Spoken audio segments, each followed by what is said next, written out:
remember we were in Chicago, and a high school student raised his hand. He said, well, how far can I go with my girlfriend? And I said, well, what do you have in mind? And he was kind of like, he had a lot of stuff he was thinking of. And I said, pick one. And he picked something that was pretty sexual, wasn't sex. And I said, well, I'll have you answer your own question. And I took him through a scenario of, do you want to get married one day? And he said, yeah, I do. And then I said, okay, well, that means your future wife is out there somewhere right now. And he started to think about it. And I said, okay, well, now how far do you want some guy who you're never going to meet going with your future wife tonight? And everybody knows, get your hands off her. I'm going to shoot you if you touch her. It's because why would we set such a high standard of innocence for our future spouses, yet for ourselves we have a totally different standard? And so what I would say is how far, don't go so far that you would never want to tell your future spouse about the things you did with someone you never met. Don't expect your future spouse to be more pure than you're being right now. Also, when you have a daughter one day, how far you want some guy to go with your little princess? These answers are real easy. I don't want any guy to touch my daughter. I don't want anyone fooling around with my little sister. Nobody better touch my future wife. But then we live like, I can do whatever I want with your future wife, but you better not touch mine. And so it's almost this double standard. And so I think to get that answer of how far is too far, you got to look inside your own heart. Practice the purity you would want your future spouse to practice for you. And you wouldn't be thinking, well, go all the way, but just don't have sex. Or if you're going to have sex, at least have safe sex tonight, honey.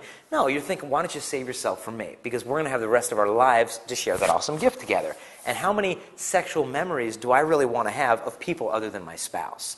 And so, but I think to get to the heart of the issue, it's the wrong question. What are we really asking is how far can we go to get them away from God? How far can we go towards sin? If that's the question, what we need is a real change of heart. We need to start asking, how far can I get her to God? How far can I go to guard her innocence? How far can I show to express my real love for her? And until we have that change of heart, we're going to be living off of just trying to find boundaries. Tell me the 5 things I can't do. And what we're going to do then is we're going to go right up to that boundary all the time. And we're going to be pushing it forward, and before you know it, we're just going to fall. Nothing will be left but sex, and eventually that's going to be gone too.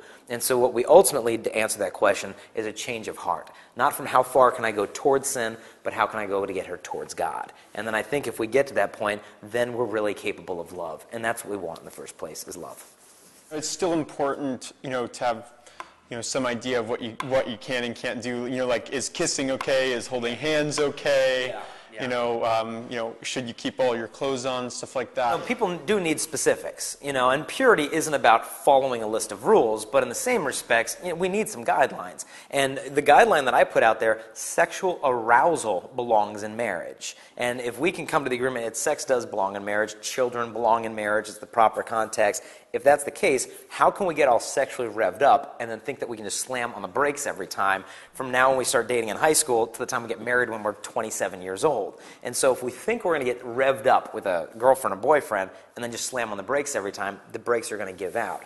And so we have to establish our goal. What is our goal? Our goal is purity. Our goal is to save ourselves to marriage. And if that's the goal, how are we going to get there? Are we going to get there by having these passionate, hot, steamy make-out sessions? The men are more sexually aroused than women are, more quickly at least. And that's why a guy's sexuality, a girl's sexuality is compared to like an iron.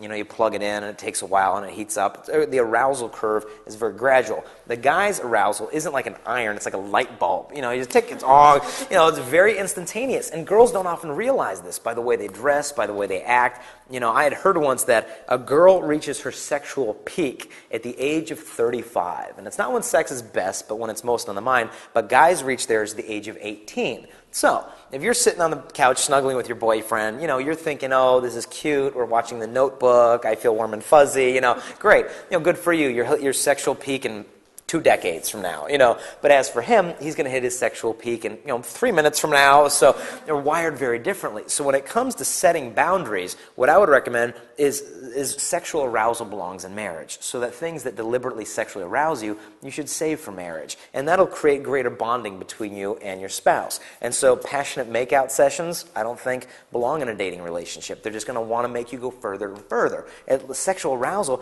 that's the way God designed us, especially as men. We're not satisfied until we're relieved. We're not sexually satisfied with just a little bit. There's a 50 Cent song, all I really need is a little bit, not a lot, baby girl, just a little bit. That's a lie. He's not satisfied with a little bit. He wants all of it. But in the same respect, he doesn't want all of the woman.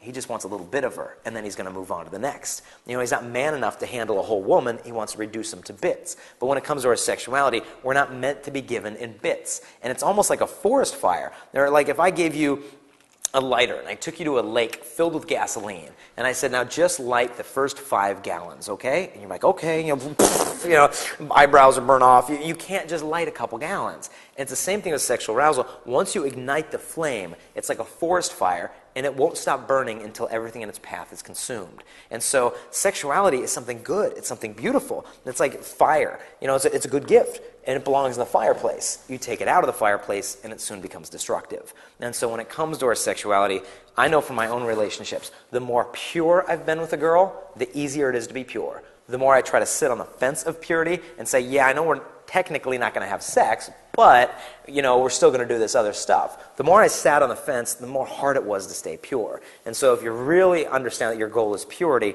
the more innocence you have, the easier it's going to be to maintain that.